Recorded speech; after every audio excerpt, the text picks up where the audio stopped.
आजाद भारत के इतिहास में पहली बार ऐसा होने जा रहा है जब किसी महिला कैदी को फांसी पर लटकाया जाएगा। अमरोहा की रहने वाली शबनम को मौत की सजा दी जाएगी। इसके लिए तैयारियां शुरू कर दी गई है। निर्भया के आरोपियों को फांसी पर लटकाने वाले मेरठ के पवन जल्लाद भी 2 बार फांसी घर का निरीक्षण कर चुके हैं।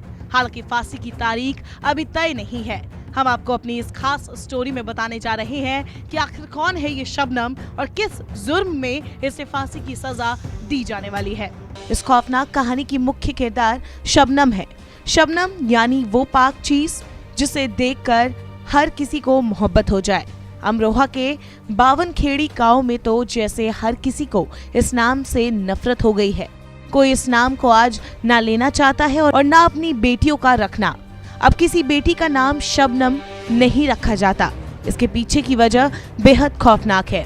कुछ साल पहले प्यार में अंधी हो चुकी इसी गांव की शबनम ने अपने प्रेमी सलीम के साथ मिलकर अपने परिवार के साथ लोगों को मौत के घाट उतार दिया था, जिससे न सिर्फ यूपी बल्कि देश में भी इस घटना से सनसनी फैल गई थी। एक दशक पुराने इस हत्याकांड को याद कर आज भी लोग सिहर जाते हैं। इसलिए अब कोई भी अपनी बेटी का नाम इस गांव में शबनम नहीं रखता। जिन्होंने पहले रखा भी था उन्होंने भी घटना के बाद बदल लिया। तो आइए आज आपको बताते इस खौफनाक कहानी की दास्तां। तारीख थी 15 अप्रैल 2008 और जगह थी बावनखेड़ी गांव। यहाँ शबनम अपने हंसते खेलते परिवार के साथ रहती थी।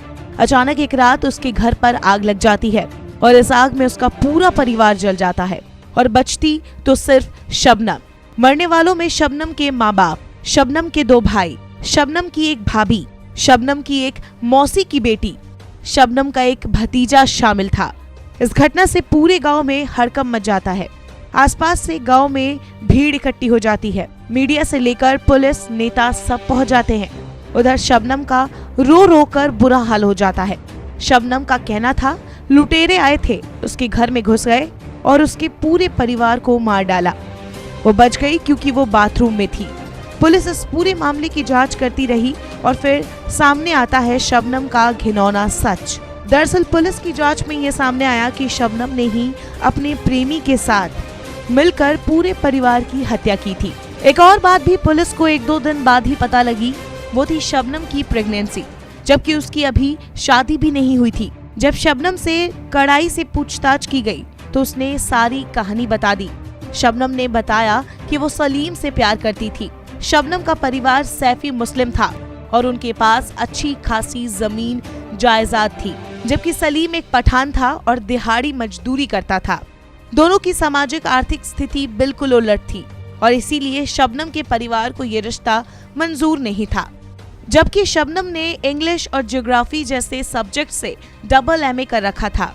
तब शबनम ने सलीम के साथ मिलकर वो खौफनाक साजिश रची और उसे अंजाम दिया, जिसके बारे में सोचकर करीब 11 साल बाद भी लोगों की रूह कांप उठती है।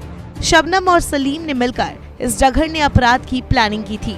शबनम ने मौका देकर और सलीम के साथ प्लानिंग कर इन 7 लोगों की हत्याओं को अंजाम दे दिया था। पहले इन दोनों ने सबके खाने में कुछ मिलाया और उसके बाद एक धारदार कुल्हाड़ी से एक के बाद एक पूरे परिवार की हत्या कर दी। ये प्यार का कैसा घिनौना चेहरा था कि 1-2 माह की गर्भवती ने एक 8 माह के नवजात की भी जान ले ली थी। कत्ल होने वालों में एक 8 माह की नवजात भी थी।